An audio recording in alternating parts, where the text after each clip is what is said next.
Happy Bike Week and welcome to this webinar, Beyond the Bike, the Entry Cycle Research and Ambassador Program. My name is Laura and I'm a Travel and Event Officer working for Green Schools. I will be responsible for hosting this webinar today, but most of the talking will be done by our special guest of the day. The webinar will be lasting approximately 45 minutes. So as attendees, you'll be all muted and with your camera off during the whole length of the webinar. But if at any point you have any question you'd like to ask, go ahead and put it either in the chat box or in the Q&A box, and we'll address it towards the end with the panelists. So I'll leave the honor of introducing our panelists as well as the general theme of today's webinar to Program Manager of Green Schools Travel, Jane Hackett. So on to you, Jane. Thanks a million, Laura. It's really lovely to be here this morning or at lunchtime. I hope you're all having your lunch and have a nice cup of tea or coffee, just so you can settle in and listen to the findings of the Entry Cycles Research Project. So I'm delighted to be here as part of Bike Week. I hope you've had an opportunity to get out and about on your bikes this week. It is sunny in Dublin, might I report that? And I oversee the Green Schools Travel Programme, and I also oversee the brand new Safe Routes to School programme. So these programmes are all around trying to get, young people actively travelling to school. So we've had some great successes over the years. The Entry Cycles campaign and ambassador programme has directly come from our relationship with schools and talking to teenagers and asking them, what are the barriers that you need to help and support with overcoming when we're talking about cycling to school. So look, I'm going to introduce our very special guests today. Before I do that, I just want to introduce Ciara Norton, who will be taking over as moderator on this webinar today. Ciara is our comms officer, and she has been working on the Entry Cycles campaign and programme since it began in 2019. So we also have Robert Egan, and Robert is a social scientist, and he has been specialising in cycling mobilities. He is also the former secondary schools officer with Green Schools. Robbie has undertaken this extensive research project as on behalf of Green Schools, and he has worked with teenagers all around the country to find out what their barriers they face are and what support they need. So Robbie is passionate about using social theory and social research to inform policy and programs that make cycling something that tackles rather than exacerbates social and health inequalities in Ireland. So great to have you on board, Robbie, and we're looking forward to hearing what the research recommendations are and the findings are.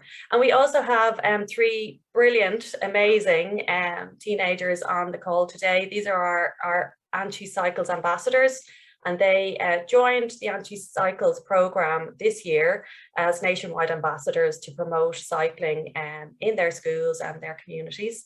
So we first have Rhiannon Dolan from St. Louis Secondary School in Dundalk. Welcome, Rhiannon. And then we have Olivia Campbell, and Olivia is from Presentation College in Terenure. Welcome, Olivia. And we also have Isabella Quinn, and she is from the Dominican College in Taylor's Hill in Galway City. Welcome, Isabella. So it's great to have the ambassadors on board and to hear from different parts of the country and see, what they are doing in their schools as part of the Entry Cycles Ambassadors Programme. So what I would say today is, please feel free to put in any questions that you might have, either to pose them to Robbie, who will answer some of the questions around the research. And also, if you have any questions that you'd like to ask our three panelists about, their thoughts or ideas or recommendations around promoting cycling in their school, please pop them into the chat function also. Okay, so I will hand over to Robbie now, and Robbie is going to bring us through the research that has been undertaken over the last 2 years as part of the Entry Cycles campaign. Thanks a million. Great, thanks a million, Jane. I'm just going to share my screen.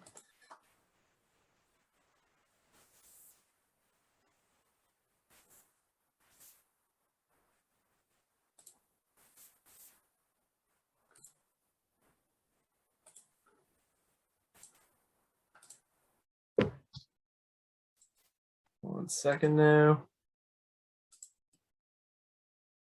Is that coming up all right? Yeah. Brilliant. So, yeah, my name is Robbie Egan, and I'm former secondary school development officer. And yeah, it's been an absolute privilege to be able to work on this anti-cycles project. And I'm really excited today to talk a bit about the research we've done and some of the findings that we have. And yeah, the title of the project is Cycling as a Boys Thing in Irish Secondary Schools. So you might remember the earlier video from the anti-cycles campaign quite a while back. That's now quite famous, I would say, and is a very inspirational video, and it represents an early stage of the campaign. And yeah, this I suppose is another phase of the campaign, and our understanding of the gender gap problem has been evolving as we've moved on, and we've tried to consider with this research a bit more the social context of cycling in Ireland for teenagers. And a big part of that is validating the very real struggles to cycle as a teenage girl. So we're trying to move, I suppose that's part of the title of this presentation, Beyond the Bike. We're trying to move as well to acknowledge that we can go and we can be courageous and go cycle, but also there are very real social consequences and difficulties that teenagers face in terms of trying to cycle. So just a bit of an overview about today's presentation. So first I'll talk very briefly about the origins of the campaign and this research in particular. Next, I'll talk about the research methods, what we used to actually create the research. Then one of the main concepts, a boys thing, cycling as a social practice, and a reproduction as a boys thing, as a meaning. And then fourth, we'll talk about incompatible femininity, how cycling is in some ways incompatible with the practice of a very particular kind of femininity in secondary schools. And then so what? Why does the research matter? Why should we care? And then what next? What we can actually do with this, hopefully. So yeah, in essence, this research is a product of the cycling gender gap, or has been influenced by the cycling gender gap. So as you've probably seen these figures before, but around 2.1% of teenage students cycle to school, but also to their destinations, which is quite low. But actually, even within this, about 3.7% of those would be boys and 0.4% girls. So roughly 1 in 10 of those who cycle regularly, usually to school, would be girls. So there's a massive gender gap there. And it seems that this gender gap persists then into adulthood, which has lower levels of cycling again, but has a slightly less distinct gender gap of 2.6% men and 0.7% women.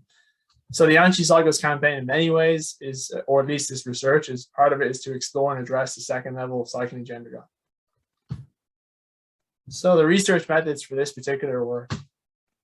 So what I used with this was grounded theory, which I've used in the past.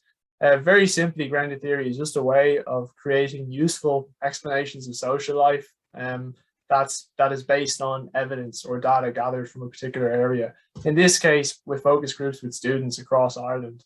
And this work that I'm going to present today was influenced as well by other people's work, gender theorists in the world of gender, such as Judith Butler, Raymond Connell, and Shippers. And what did we actually do? Well, we actually went out and we did 17 semi-structured focus groups, and many of these were brilliantly carried by travel officers across the country. And I'd say there was well over 100 participants in the study overall, which would be quite a lot actually for a qualitative study. 15 of the focus groups were with girls, and 2 of them were boy-only groups. And in general, there were between 3 to 12 participants, on average about 7. And as I said, it occurred over a range of locations across the Republic of Ireland, every province, and there were people from of all ages and years involved in the focus groups.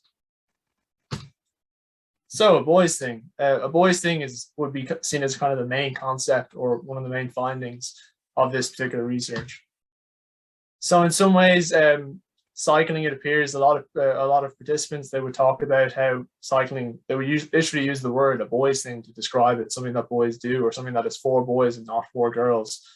So in one sense, cycling in second level could be seen as a social practice of boys. It's primarily the main practitioners of cycling in school are boys. So that's just I suppose a fact based on the Central Statistics Office data, but also for boys. It's something that boys should do. It's part of being a boy is you cycle. And in this is quite in contrast then with primary school, where cycling, for some participants, they described it as natural for girls and boys. So I would argue, based on my analysis of the focus group, the focus groups and the discussions with all the different participants across the country, that it appears going into second level and reaching adolescence, something changes massively. And it appears that dominant notions of being feminine, being masculine emerge for boys, teenage boys and teenage girls. And this changes the way cycling is seen and becomes seen as a boys thing. So instead of it being seen as something that was natural in primary school for many, it suddenly becomes that cycling is just in the nature of boys in some contexts, not all contexts. So I want to talk a little bit about this, particularly in relation to femininity. So this is another main pattern that I analysed based on the focus groups, and that a lot of us followed up on in conversations in the focus groups as well. So essentially achieving femininity. So I'm not talking about femininity in general, because that doesn't really make sense. A very specific, context-specific Irish femininity that's quite dominant, it seems, in second level. And cycling in Ireland require for many incompatible practices. Trying to do both, trying to be feminine and cycle, seem to be at odds in some respects. So these four practices seem to, they, based on my analysis, emerged as ones that seem to be incompatible with the practice of cycling as it is currently constituted in Ireland. So these are modesty, beauty, continence, and caution. And I'm going to talk about this in detail in the next few slides and give you some excerpts of what participants talked about. What's pretty interesting is, on the other hand, cycling can be a means during this period in second level and during adolescence, a means of exemplifying masculinity, a way of showing it off or performing it or proving it for boys through a very particular style of cycling. So that's not to say that all boys would cycle like this at all, but it's just to say that it can be a way not only of, it already is a boys thing as a kind of, as a flat kind of meaning that's going around, but as well it can be a way of showing how masculine you are in some ways. So there were three practices that I coded with this, one of which is athleticism and that kind of association between sport and cycling. Second is audacity, which has a relation between like risk taking and showing that you're comfortable with taking risks. And then third is indifference, such as looking at the rules of the road and other different kinds of things. So I'm mainly going to talk about incompatible femininity today. And so, yeah, the first practice, modesty. So this practice involves covering up or concealing one's sexualized physical features as a teenage girl. A pretty uncomfortable thing to actually do in the coding, but I'll show you here why it is relevant. So many participants talked about skirts, the fear of the skirt blowing up, the wind, also wearing trousers, interestingly. So a lot of participants actually talked about the option of having trousers in second level, but actually having bits of their bum exposed when cycling. For example, cycling on a bicycle where you're very, very forward was also seen as a concern that was never brought up by any of the boys, interestingly. And yeah, mounting a cycle, literally having to get up. So a lot of cycles that are in circulation at the moment in Ireland, there aren't many step-through cycles that people use. In fact, it seems like a lot of the ones that are sold are unisex or kind of road or racer bikes. If you're wearing a skirt, that means you have to throw your leg up over the cycle, which makes it incredibly awkward and also makes it difficult to cover up at the same time. Then standing up, for example, going up hills, and once again wearing a skirt, cycle type and body position. So once again, it seems that a big theme was actually the type of cycles that people have access to, and then not being stepped through cycles. So it means you're in a position that's very forward, as opposed to one that you might have in more of a cycling city where they would be very upright, actually. So here's one of the quotes from participants. You're always kind of thinking, especially when there's a lot of wind, like you don't want your skirt to go up, if you know what I mean. Like, especially like going up a hill when you have to like stand up kind of when you're cycling as well. It's the most awkward thing ever. You feel like everyone is just staring at you, you know? So the other practice or incompatible practice of femininity that clashes with cycling, the practice of cycling as it is in Ireland at the moment, is beauty. So what I mean by that is cultivating and maintaining a particular feminine physical appearance, or as many people simply describe as looking good. Looking good obviously is very context specific. Once again, same thing as feminine appearance. It always depends on context. But in general, looking good seemed to be a concern for many of the female participants in focus groups. So one of the aspects of that was having presentable hair and keeping one's hair presentable. The problem of sweat, then wind and rain and exposure to the elements, and then helmet use actually making that worse. For example, like affecting your hair when putting it on and then sweating with the helmet on. but also the helmet itself was seen as something that was quite ugly by some of the participants. And just to point out as well, many of the participants were those who don't cycle at all. So it is worth pointing that out. So as one of the participants really concisely put it, when you wear the helmet, it just doesn't look good at all. When you take it off, it's even worse. Then the next, another participant who actually cycles a lot and definitely who resists, I would say resists this practice of beauty and this expectation of looking good. She talked about how she straightens her hair. If it rains, my hair is going to go mad. Like, it's not a glamorous way to school, but you're not in school to look good either. So you can see a kind of resistance there to the pull of having to look good. But then interesting as well, in relation to skirts, this was a big thing that came up. So the ideal of skirt wearing as a girl, if to not wear a skirt is not to be considered feminine, is to look a bit masculine. And this, once again, is context specific. I'm not saying this is the case for all schools, but many participants talked about that. And it creates a problem when you think about uniform policy in a way and having the option of trousers. So in some schools, obviously, this is regulated. They're regulated that girls wear skirts. So it's you're not allowed to wear anything other than skirts. But in some schools, you're allowed to wear trousers, but it's still an ideal to wear skirts. So like one participant said, wearing trousers is like a boy wearing a skirt. So it's very difficult to be seen as a girl while wearing trousers in some schools, it seems. And once again, you can relate this with the practice of beauty. And then lastly, then, one thing that should be considered is skirt wearing, at least based on what the participants are talking about, can add dangers. So for example, if you're trying to practice modesty the whole time while cycling in the wind, that's going to make it pretty difficult to cycle.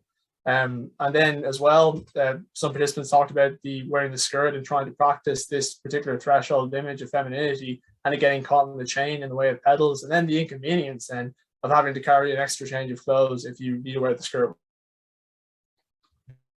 So then continence, which is probably one of the more interesting practices. And what I mean by that is regulating one's natural bodily processes, mainly to do with what was mainly brought up was sweat and body odor, concern with sweat and body odor. So this is quite interesting. So a lot of participants talked about the weight of the bag, the distance of travel and hills, all as deterrents of cycling, something that didn't seem to come up at all really when boys were in focus groups. And I think it's superficially looking at this, you could look at, well, a lack of, maybe there's less engagement in sport in adolescence, which of course there is. But on the other hand, it seemed when we interrogated a little bit more, there was actually a concern with sweating, reaching a level of intensity of exercise where you would sweat, as opposed to not having the fitness to engage in these particular activities, which a lot of people talked about. Oh, I wouldn't be fit enough to do this. The boys are really fit. All this kind of talk. So this is, so sweat and body odor were considered by many participants as disgusting. So some would describe it as, these are some of the words used, very strong words, horrible, rank, disgusting, unclean. And there would be a kind of self-stigma for sweating or having any kind of body odor and a lot of self-consciousness. But then also there would be a stigma towards others and a judgment of others as well in some cases.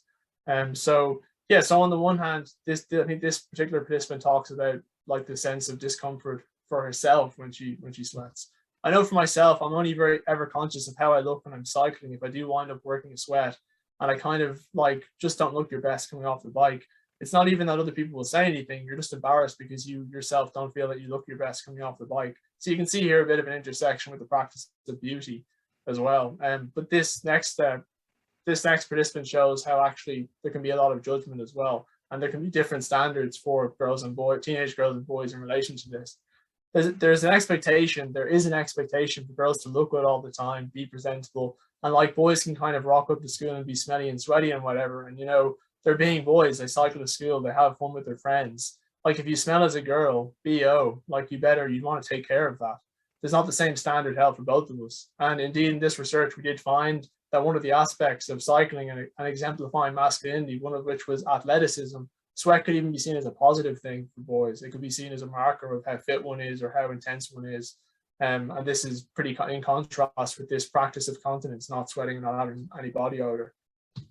So the last one then is, just checking time there. The last one then is caution. So risk aversion is often cited in a lot of research to do with gender and cycling. For example, women are more risk averse than men. Statements about this kind of behavior or attitudes, and care needs to be taken with this, that we don't essentialize that women are like this and men are like this. But in this particular study, I did find from my analysis that there was a concern with caution or practice of caution that wasn't equivalent to what the boys were talking about, which was often audacity, risk taking, as opposed to risk mitigation. So some of the examples of the practice of caution were cycle parking, a real concern with bikes being stolen and having good places to put bikes, as well as single cycle crashes. A lot of participants talked about concerns with balance or falling off the bike, particularly the embarrassment of that as well. And then having heavy school bags that might destabilize them. And it would be interesting to know, in general, will girls' school bags be a bit heavier than boys? I'm not sure. Like if you're cycling, maybe you have a change of clothes, there might be something to consider there. And then as well, pedestrian backlash. So cycling on the pavement, a fear of pedestrians backlash on that, but then also the risk you might pose to pedestrian cycling on the pavement. So it is worth considering once again that things such as long hair and skirts, they might actually make cycling feel more dangerous, and they might actually create more danger in a way for the person, or make it much more difficult to focus. So this may not be a practice of caution. It may in some way just actually be, it just feels more risky because I have more things to deal with at the same time. However, with participants, there was nearly a unanimous concern amongst the teenage girl participants that dangers of cycling on the road with drivers. So there was actually a lot of concern with that. In contrast with the boys, there was a general indifference to anything around this and the rules of the road. When you're on a bike and you don't want to be cycling on the road because there's cars and all, but then when you're on a path, you don't want to cycle into anyone because that you'd hurt both of you. So you can see a concern there, a consideration for both people walking and people cycling there, and the lack of, I suppose, safe space for cycling. So yeah, the rules of the road and a need to know the rules of the road really well was brought up by many participants again and again. Far less to an extent with the boys, and there were a lot more focus groups with girls, so that is worth pointing out. However, it was a clear pattern. So this is one participant. If you put me out onto that road on a bicycle, I'm telling you I'll be dead in 10 minutes. I don't know how to cycle on the road. But knowing how seems to extend beyond the rules of the road. So on the one hand, it seems like, well, I need to cycle right, I need to cycle in the proper way. Actually, it seems to go beyond that. If I was on a bike lane, I would feel so much more I'd feel more comfortable. But it's I don't know how to cycle on the road. I wouldn't know how to deal with it if some car came too close to me. I don't know if I'd just freak out. So that's not really a concern in some ways with the rules of the road. It's actually a concern with, I don't know how to deal with being disregarded by other road users or put in danger by the road users, which seems to go beyond just compliant cycling. So I thought that was quite interesting. So this is the entire theory overall. So I just talked mainly about incompatible femininity. There will be a paper that myself and Jane produced that will be released down the line, probably in the next few weeks, I'd imagine, that I would encourage you to read if you want to get a better handle on this and have a look for yourself and think about if it makes sense to you. So yeah, from what I've talked about today, so what? Why does any of this matter? Why should we care? So I think it shows how cycling as a practice clashes and consolidates with broader gender practices and performances. So you can think about cycling as a practice by itself, but you can also think of all the practices of everyday life and how do they fit together.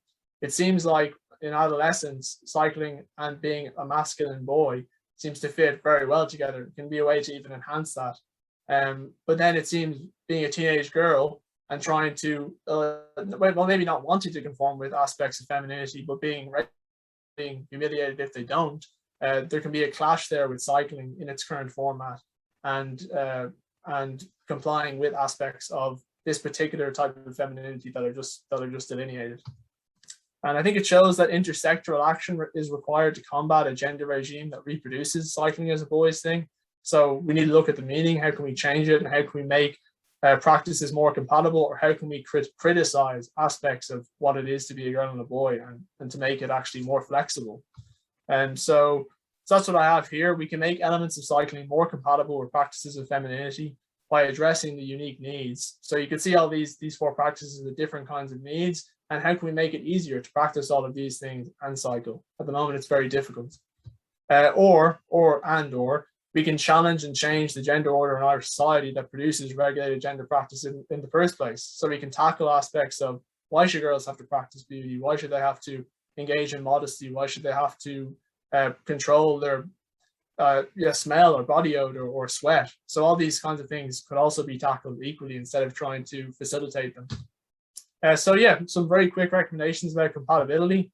So some obvious ones could be increase the availability of step through and upright cycles. So this would make it easier to cycle with a skirt if one is practicing that idea of beauty that I described before. Slower cycling is a key one as well, which is you could look at road culture and how we're forced to speed up or we're punished if we don't go fast enough on the road, and how that makes for a very athletic, risk-taking style of cycling that seems to fit far more with this aspect of masculinity that I talked about before. So cyclist rights might be considered there, and then of course safer spaces, so you can cycle slowly and comfortably. And as well as this, social cycling, like people cycling together. A lot of the participants talked about groups of boys cycling together. So we need to consider it not just as an individual getting from A to B, but as a social event going to school, cycling. So easier cycling as well. If we can't make it slower, well, then we can make it easier. So e-bikes is a possibility for that. You won't sweat as much if you are on an e-bike, but you can keep up with the pace of traffic. Not as ideal, I wouldn't say, but it is something to consider. And less carriage, having to carry less stuff in and out of school, because this was a fear about caution, but also a fear about, once again, continence, trying to keep oneself from sweating, basically. So cycling does not require audacity, indifference, or athleticism. So as I said before, if we're in conditions of disregard, where we're disregarded on the road as cyclists, and where it's a very fast kind of cycling, it actually does kind of support this practice of audacity, indifference, or athleticism associated with masculinity. So we need to change that. And then as well, facilities in school post-cycle that facilitate practices of beauty and continence. So you can make it easy to practice that having done a cycle in school as well. And we can promote a very kind of feminized form of cycling. You might have heard of cycle chic, so that's one example of that. Then lastly, we could say, no, actually, we should reject all of this. We should be critical of it. We should promote conspicuous subversion of modesty, beauty, continence, and caution, and provide opportunities for teenage girls to go against all of this. And provide opportunities maybe even to practice aspects that are associated with masculinity and reappropriate cycling in that way. And this could involve an alliance with organizations and groups that are against any kind of form of gender regulations. And it can mean tackling mandatory performances of gender in Irish institutions, such as the uniform in some ways, and make these voluntary things. And I think the Anti-Cyclist Ambassadors and the Anti-Cyclist Ambassador Program supports in part this critical kind of approach. So there's some of my references, and then just acknowledgements. I just want to say, acknowledge Jane Hackett for showing great leadership with this anti-cyclist campaign and giving me the opportunity to do aspects of this research. The Green Schools Travel team for doing such brilliant work, moderating the focus groups and getting them organized. The Green Schools coordinators in schools for actually letting us in and letting us do it. And then the study participants, most of all, who had the courage to share their experiences in great depth with a lot of people they probably just met for the first time. So that's me. Hope you enjoyed it. Thanks a million, Robbie. Thanks, Robbie. I just want to say thanks to Robbie for just giving us that really valuable piece of work. I think there is a lot of content that will make us feel a little bit uncomfortable, I think, because it is talking about issues that maybe we don't necessarily associate with traveling to school by bike, something that seems to be so simple, but actually is a lot more complex when you're looking at it. So as a mother of two girls who are just 12, who cycle to school, I'm already seeing some of the issues arise with respect to wanting to cycle with their mates, to abreast, feeling like they have to cycle really fast because some of the men are cycling up and overtaking them and making them feel uncomfortable, and cycling in skirts, and they are already talking to me about issues like, will they continue to cycle to secondary school? Will they maybe get an e-scooter? Is that an alternative that secondary school girls are looking at? Because you don't get as sweaty, you don't have to get involved in all of these things. So look, it's a huge area for discussion, and I'm going to open it to Ciara now, who's going to open up the panel discussion with our Anti-Cycles ambassadors. And please, can everybody put your questions into the chat box, and let's have an open and frank discussion around these issues. Thanks a million. Thanks, Jane, and thanks, Robbie, as well. I think that your research is definitely going to inform our ambassador program as we move forward. So for those of you who may not be familiar with the ambassador program, we started it in the 2020-2021 academic year, and it was a pilot program. We had 25 students from schools around the country who joined us, and today we're joined by 3 of them who have done some really great work with the ambassador program. I think we should also note that these girls were pretty much not in their school buildings for most of the time they were working on the ambassador program, and even though we did all virtual meetings, and they probably did a lot of virtual meetings amongst themselves, I think that they really accomplished a lot. So thank you. Olivia is here from Presentation College in Terranure. Isabella is here from Dominican College in Taylorsville and Galway, and Rhiannon is here from St. Louis Secondary School in Dundalk. So I'm going to open with you, Olivia, if that's okay, and just ask why you wanted to take part in the Ambassador Programme. If you can think way back when. Okay, well, when we were first talked about the programme within our school, this was with our Green Schools coordinator. She's my English teacher and a woman, so that also helps. And we've always been talking about travelling because of the Green Schools. I've always been part of it since first year, because I'm now in third year and I started the programme in second year. But when she told us about this and that we just had to fill out the application, we weren't really, you think about it in a sense, like there's a big taboo around wearing trousers, especially in my school because I'm a mixed school. So it's like a sort of category of females that wear trousers and who will cycle. And that's always sort of been the way it is. And like I've always been a vocal feminist, and it's something that I've always been like, I'm not afraid to say what I believe. And it's been like that in primary school too. So I wanted to take part in this because it's a great opportunity to then talk with different people from all around Ireland as well. And they're all girls who have the same passion. And that's a great way to sort of open your like communication lines. And then we've had all these opportunities to talk with different people as well. And especially with Robbie's presentation as well, we get to see all this information that like I was more so just aware about the skirts and trousers issue. And now you see so much more that like it was an initial thought that was going through my head, and I didn't realize how much it was going to expand everything, and I was going to think about it much more. And it's just been a great opportunity. So yeah. Oh, that's great to hear. Thanks so much, Olivia. Isabella, could you maybe talk to us about your own experiences cycling to school? Like what would have been your maybe journey to school in primary school and into secondary school, how that's changed, or some of the positives and negatives about cycling to school? Right, well, where my primary school was, I was like really close. All I had to do was cycle down a hill, and I barely even had to pedal. I was just like flew down the hill. And then where I go to secondary school, it's quite a bit further. There's no cycle lanes. It's very like small little road that everyone in Galway is trying to like get home. And then like all the 3 secondary schools are right beside each other. So it's like it's how I imagine New York City being, kind of. So very hustle and bustle. So the like when I cycled to school now, I think the first time I cycled to school, I tried cycling on the footpath because people were like opening doors and jumping out of their cars and like, bye mom, and it was like chaotic. So I tried to cycle on the footpath, and this lady gave out to me. She's like, no, things with wheels go on the road. And I was like, okay, yeah. And so I've been cycling on the road, but it's so like, it's such a small little road that it's so like dangerous and stuff.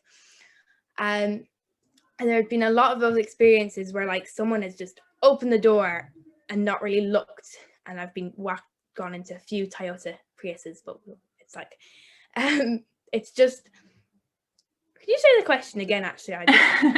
Yeah, just what you're saying now, is that kind of what your experience of cycling to school is. I think you've covered some of it there anyway, or I suppose, do you have positives? Yeah.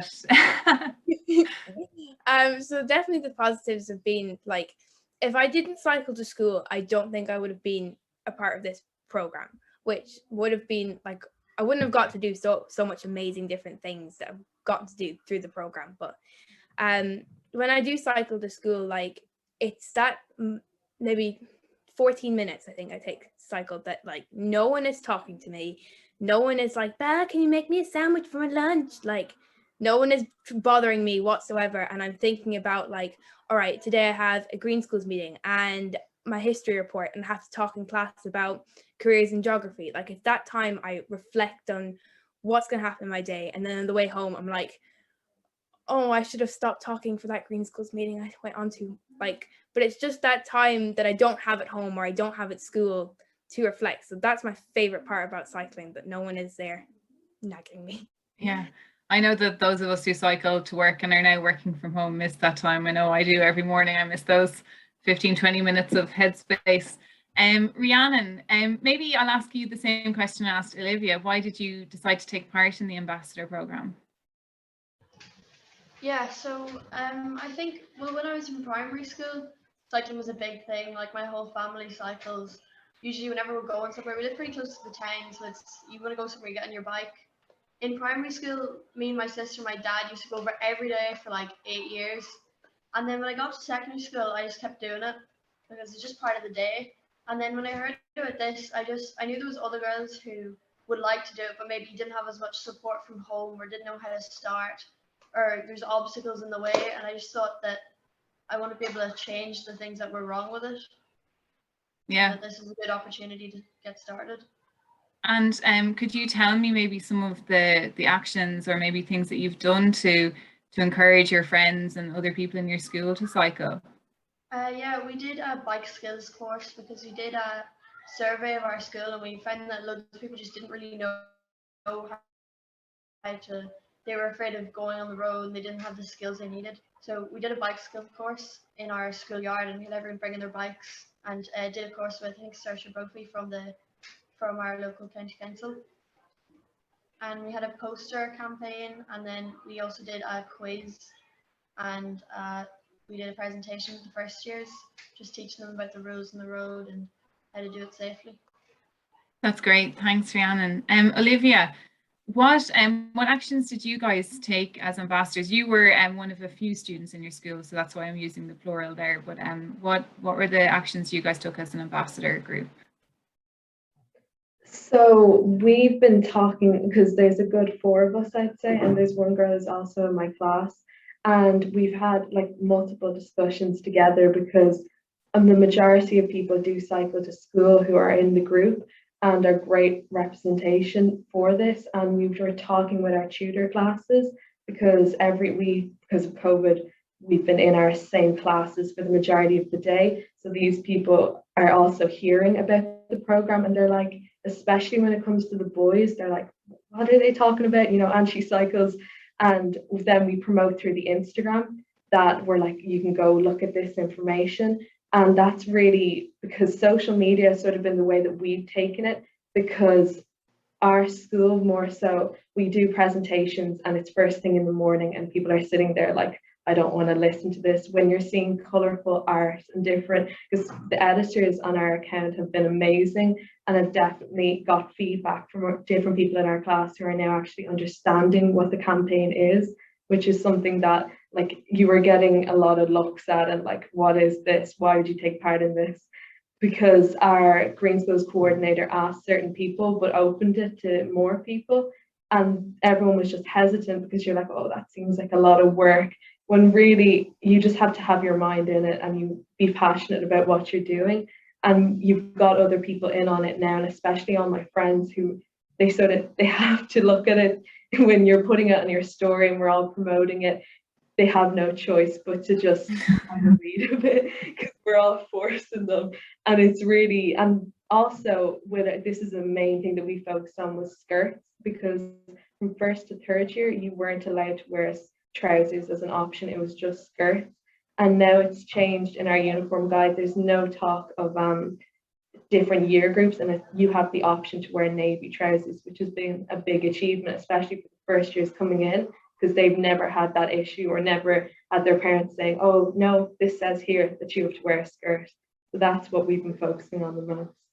That's amazing, Olivia. Like, just to have that one change in your school is so positive, and yeah, like that's incredible work. Well done.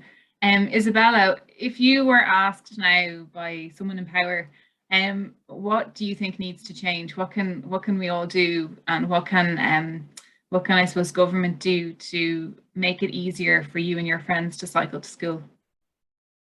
I'm a huge supporter of that Galway needs more cycle lanes, and not just Galway, everywhere outside of Dublin city needs more cycle lanes, especially in more rural areas, and there's just a complete lack of them, especially in Galway city. We only have 2 official cycle lanes. It's not enough. But I would really emphasize how important it is for cycle lanes, because if you look at cars and stuff, you have a bus lane and you have a car lanes, and the cars don't go in the bus lane. So the bus is protected and it can get through its business and it can go to its stops. And then you have the road and no bike lane, and then there's cars like swerving and like stopping at the road, and they have a full right to, it's their area for them to drive. So when a bike has their area, it's like that one extra layer of protection over the helmet that they have against cars. I would like be like, Michael D, we need more cycle lanes. That's I would be like, I don't care if they're green ones or red ones or blue ones. We need cycle lanes. That's what I would advocate the most for. I'm sure Michael D would give you all the cycle lanes you want. He's especially in Galway. I know. I his house every day. I'm like, oh, we need more. You start a letter writing campaign. Rhiannon, I'll ask you the same question. What would you say to people in power and people in maybe your local authority and in government? What would you like to see done to empower you and your friends to cycle to school?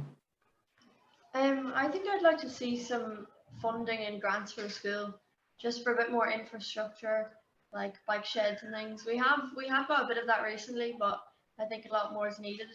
And maybe a campaign for to change the image of girls on bikes. There's not if you type into Google girls cycling to school, there's nothing that reflects what that actual experience is. There's no pictures of what it looks like when you're actually cycling to school.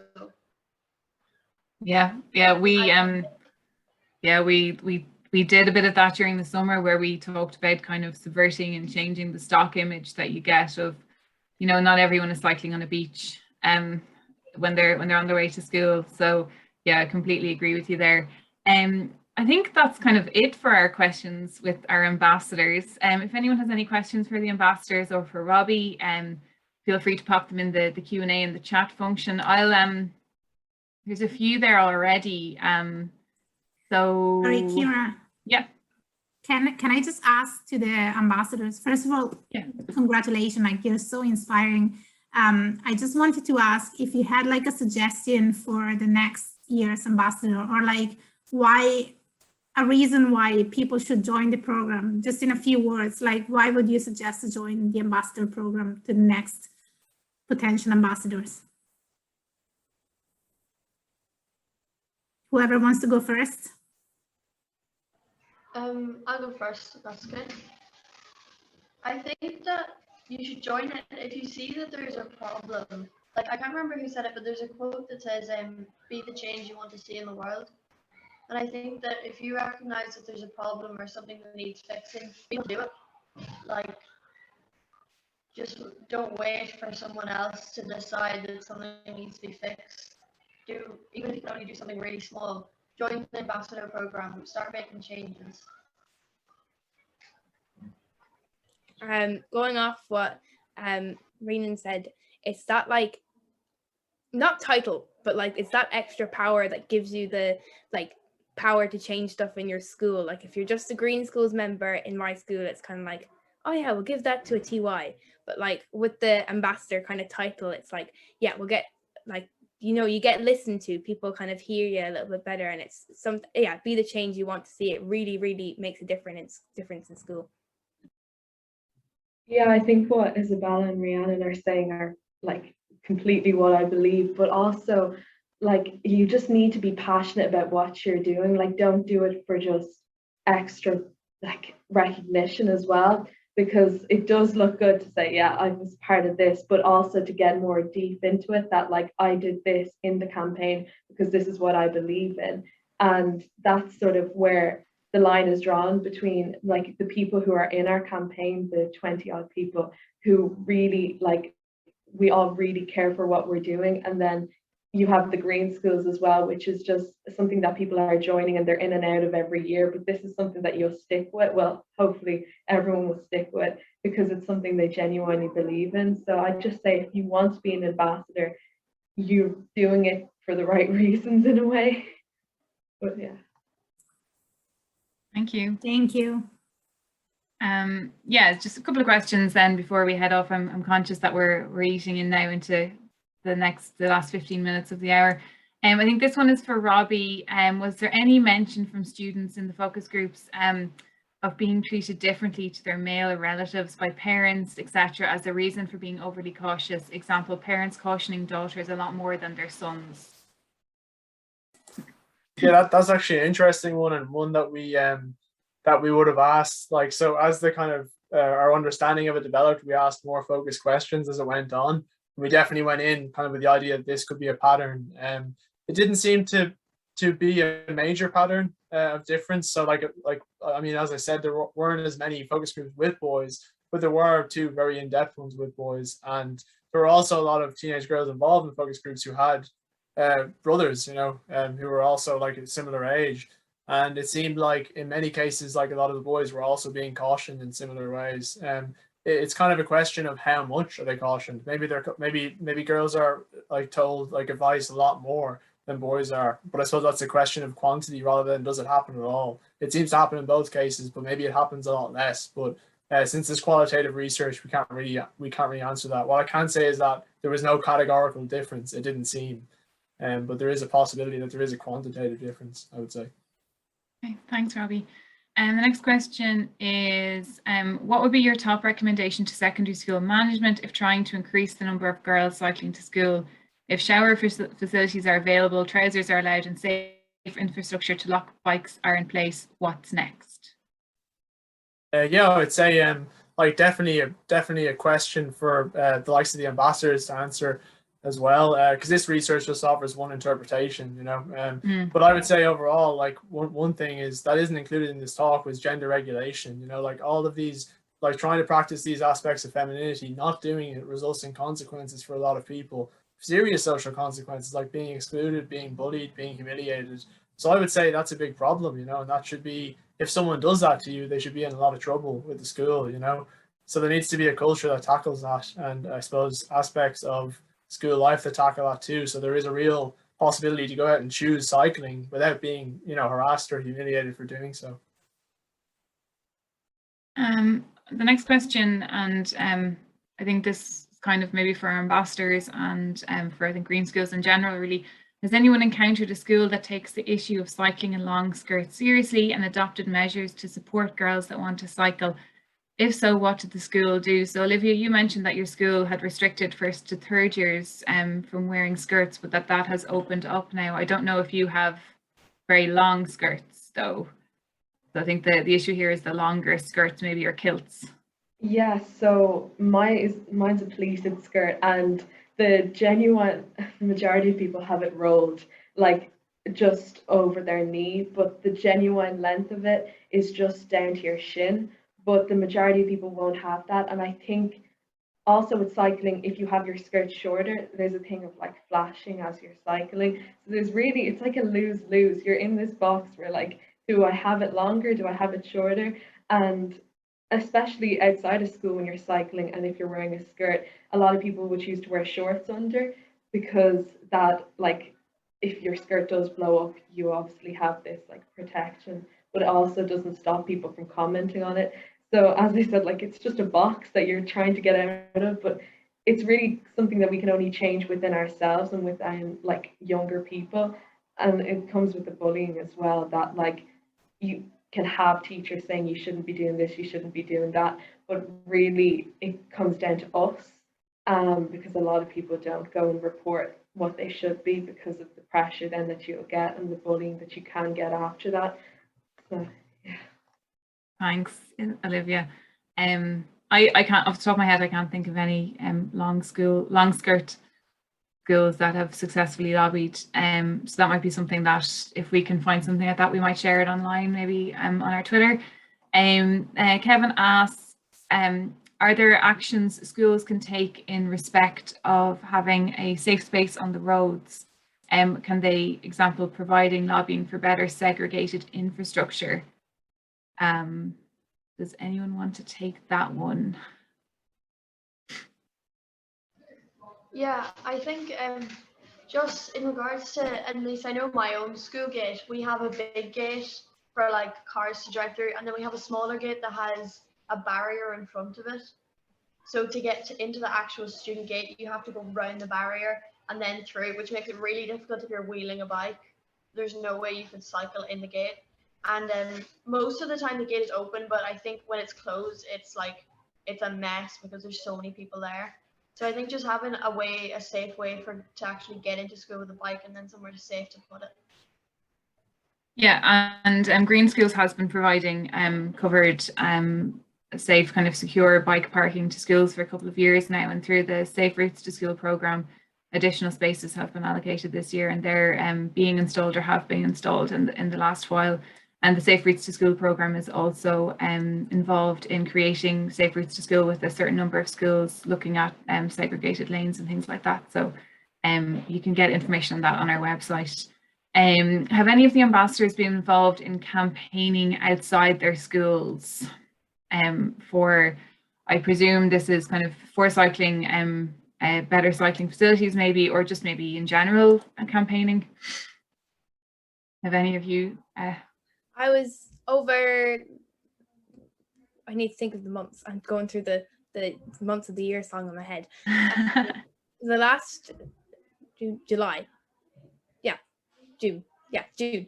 So in June, we emailed the Galway Council and we talked about we need cycle lanes, we need all these things. And they basically got back to us and just said, can't be done.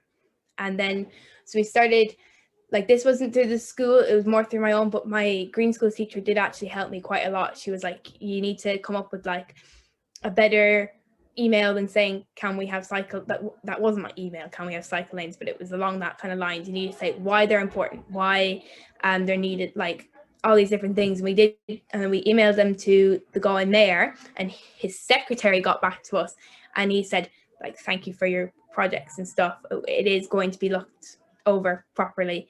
That was the only thing I did about the cycle lanes outside of the school. And then obviously we did the RTE interviews and the the Irish Examiner ones as well, but those were the more ones that were based around in Galway about safety and stuff. Yeah. Isabel and I think Olivia and Rhiannon were all involved in the news, RTE News Today, filmed a section with them for World Bike Day. So all of the media training has served them well. I think that's pretty much it. There's a comment in the Q&A section just about how it's very hard to find a lightweight step-through bike.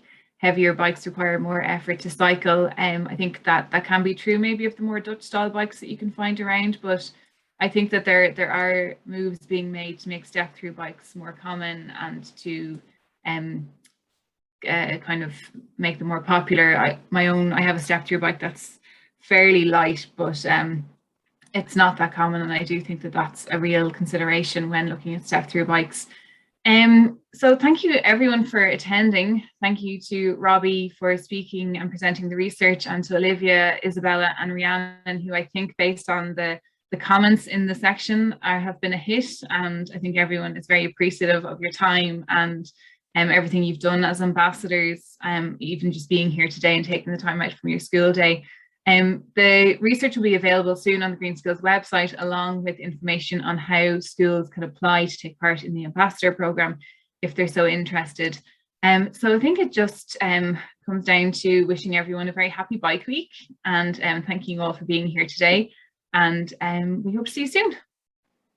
Jane, do you want to say something? Sorry. Just one thing. Sorry guys, I know everybody's probably dashing off, but to say thanks a million to our funders, the Department of Transport, who have allowed us to do this great piece of work and supporting us to continue working with secondary schools. And I'm delighted to say that we'll be able to offer some kind of limited secondary school cycle training this year with Cycle Right. And we're really excited to get out and about and try and get, the Safe Routes to School programme to all the 170 schools nationwide to improve safety at the school gate, Rhiannon, so you can bring your bike in without having to face all of the difficulties of the cars at the school gate.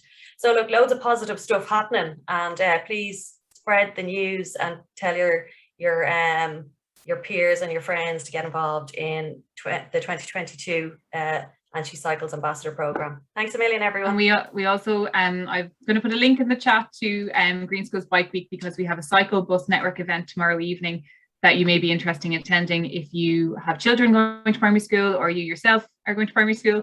or even in your community if you think a cycle bus would work. So there's a link to our Bike Week page there. And thank you again, everyone. Thanks, bye-bye. Thanks, bye.